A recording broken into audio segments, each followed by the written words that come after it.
Welcome everybody to this month's Fiduciary 15 webinar. We appreciate you spending some time with us and look forward to our conversation today.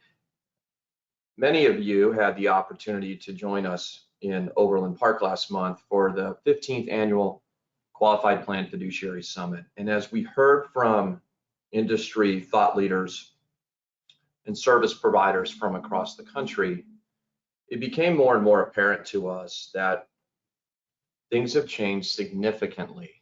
If we take the time to look back over the last decade, perhaps then over the last 5 years, and even as we think about kind of our pre-COVID and post-COVID world. And what this tells us is that there are many employers across the country that are taking the opportunity to look at their retirement programs and say, are we in a position where we're offering what people need now? And are we in a position so that we can be competitive to attract talent and to retain talent as we move forward? So are we ready for today and are we ready for tomorrow? And if we take some time to look back about a decade or so, if you were working with retirement plans back in 2012 and 13 and 14, you might remember that we had largely accomplished that shift away from a nationwide dependence on defined benefit plans to the point where a majority of American workers were heavily dependent upon a defined contribution plan, like a 401k plan or a 403b plan. And a lot of the 401k plans had really been placed on autopilot. There were some good developments and plan tools put into place with the Pension Protection Act of 2006 that allowed for plans to have automatic features that got more people into plans, that got them to save a little bit more over time through automatic escalation. And the default investment for those people who didn't make choices was something that was typically managed for them. It'd be a target date fund, a managed account, or a balance fund. And even though we started to see a little bit more about Roth contributions and thinking about the future, it really was more of a savings plan than a retirement plan. The money was being set aside, and although employers were starting to think about this bigger picture of wellness programs, a wellness program at many of your organizations 9, 10, 11 years ago was much less likely to have a strong financial component. Instead, it was probably something attached to your health and welfare benefits, and people focused on traditional wellness and not so much on financial wellness. Well, as we fast forward and we move throughout the last decade and think about where we are today, we can see that a lot has changed. And these are really 3 critical areas for you within your organization, your committees, your trustees, your relationships with your advisors and consultants to talk about how each of these 3 key areas has changed how retirement plans work. So I want to slow down and talk about each of these separately. First of all, we know that over the course of the last decade, the Department of Labor's regulatory and enforcement agenda has changed how plans work. And guess what? For the most part, they've had a positive impact. Why would I say that? Well, by increasing fee transparency, in large part what that's done is it's made plans more affordable. It's created more accountability among service providers because there's more transparency around the fees that they charge. There's the movement toward an expanded fiduciary definition. And I think we all know that that really has seen a series of stops and starts over the last decade. But at the end of the day, the goal of that expanded definition is to provide American workers, to provide your employees greater protections, not even as much while they're still working with you, but to ensure that if you've helped them save well for retirement, they aren't subject to the same sort of vultures out in the parking lot when they decide to retire and want to move their money out of your plan. And then also, there's really been an emphasis around the importance of cybersecurity, which yet again serves to protect your organizations and your workers. So we know that the regulatory and enforcement agenda has changed. We also know that the plaintiff's bar has been successful on the litigation front. We've had a lot of litigation, and frankly, more of the lawsuits filed are unsuccessful than the number that are successful. But we've had 2 big Supreme Court opinions, the Tibble versus Edison case and then the Hughes versus Northwestern University case, where we saw very clearly that there is an expectation that plan fiduciaries be mindful on an ongoing basis of the prudence of each and every investment election within the plan.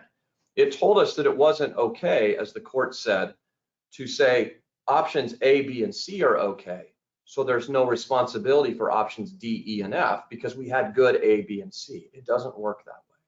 And then finally, and this was really the key focal point, and this is where we would love for you to spend more of your time in your upcoming meetings, the degree to which employees have changed. For many of you who have been in HR and benefits and working within organizations for a decade or two or three or four, you've probably seen an environment over the last 2, 3, 4 years like nothing we've ever seen before.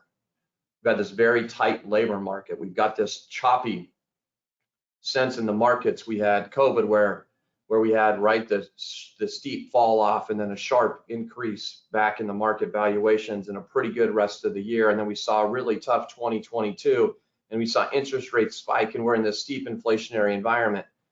And all the while we're hearing that your employees were saying, we don't want less from our employers, we want more. We want more, we need more, and we expect more. And by the way, we're not just thinking about retirement readiness. We want financial independence. We want to be in a position as workers where later in our lives, we have the freedom to do the things we want to do. So that's the way in which so many things have changed. So if you're thinking about whether your plan is built right now to do what your employees need, to give them what they want, to meet their expectations, we think it's important for you to work through these 3 key areas. So area number 1 is to recognize the evolution and the expansion of your options with respect to plan design. Let's go back 10 years again. Let's think about what an employee handbook might say about a retirement plan. It's very likely that it would say the name of the plan, it would say what the employer contribution was, and perhaps reference vesting. By the way, it would reference the term vesting that most employees don't even know what it means, and it's not really a difference maker for them when they decide where they want to work. Now here we are in 2023, and we've got employers thinking about their plans more broadly than that and able to describe them in your recruitment materials or any sort of retention efforts with your employees by focusing on a lot of additional features. More companies are using safe harbor formulas. That buzzword or that term of art, safe harbor, means something to people within the labor force. We're able to tout the easy button notion of automatic enrollment and automatic escalation, not as a mandate, not as a requirement, but actually more of a sign that your company cares about making this easy and putting them on the right path. There's a growing opportunity to utilize Roth contributions and other after-tax features like in-plan Roth conversions or after-tax employee contributions. So all of a sudden, when you start to describe your plan, there's a lot more to it. And then, as we heard a lot about at the Fiduciary Summit a couple weeks ago, Secure 2.0 is going to bring you even more features.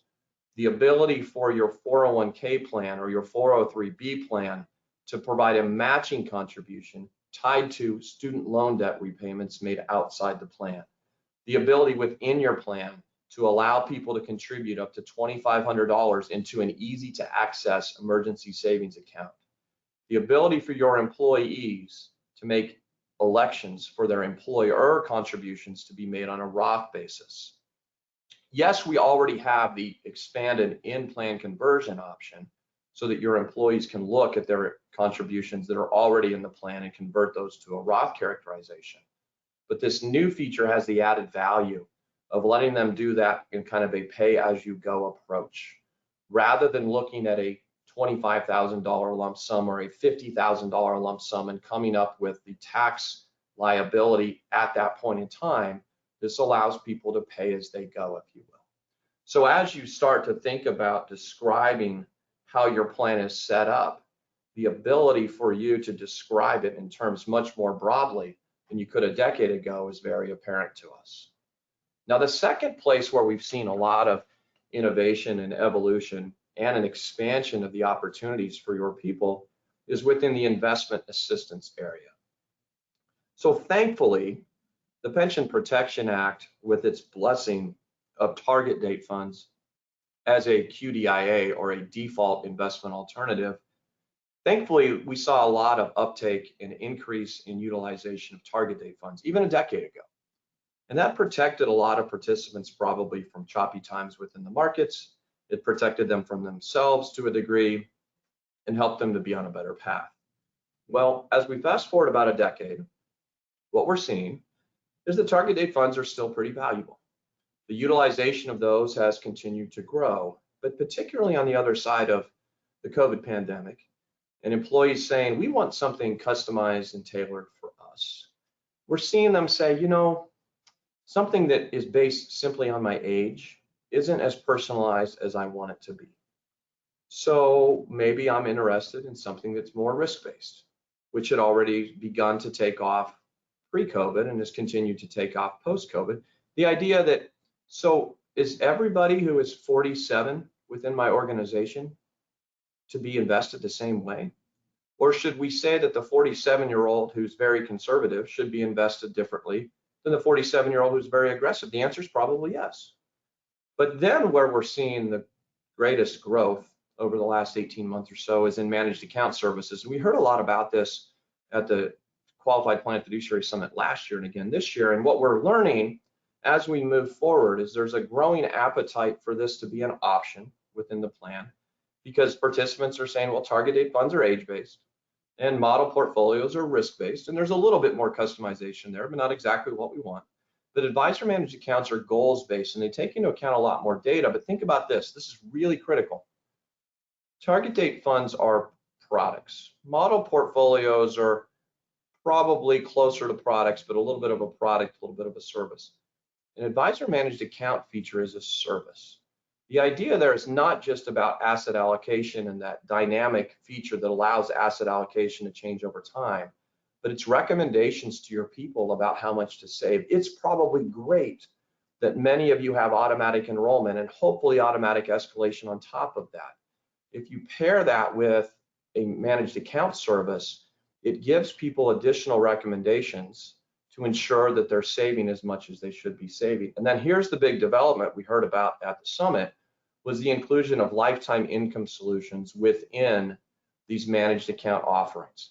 Let's put a pin in that idea and know that we'll come back to that later this year and again next year as we see more and more opportunities to have lifetime income within your plans. And then finally, the third area for you to explore with your advisors is to say, hey, 10 years ago, a lot of people were leaning on record keepers for group education. If you've been with QPA for a really long time, of course, you know that's not been the case for us. That's not how we've ever worked, nor is it how we ever will work. But for many within the industry, they were leaning on those sort of like group lunchroom meetings with the record keeper. Now, here we are in 2023.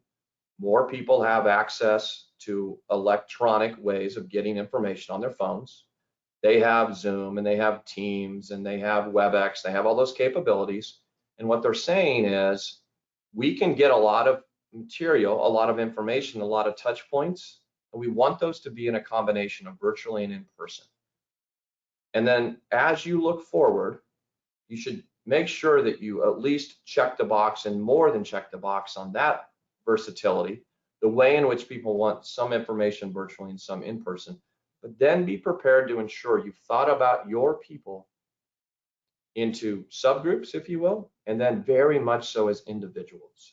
We heard from a couple of wonderful panels at the Fiduciary Summit on the degree to which we have to be thoughtful and intentional about our communication. The women working within your organization have unique needs, have been disparately impacted by COVID-19 and the related financial struggles. We have to be thoughtful in how we communicate with them on financial matters. Your employees who are preparing to retire, yes, they have financial issues they need to handle, but there's a whole host of other issues, psychological, and whether they can find a sense of happiness and contentment and purpose in their retirement. So we need a wellness program that blends together both person-to-person meetings and technology, but really reflects the unique needs of those subsets of groups within your organization. And really, as you think about it, everything used to be pretty simple. There's some positives in simplicity, right? But as things have become more complex, they've also become more comprehensive. They become more helpful. They become much more likely to drive real results for your people. So I'd ask you this question at the end of the day here. Is your retirement program up to date?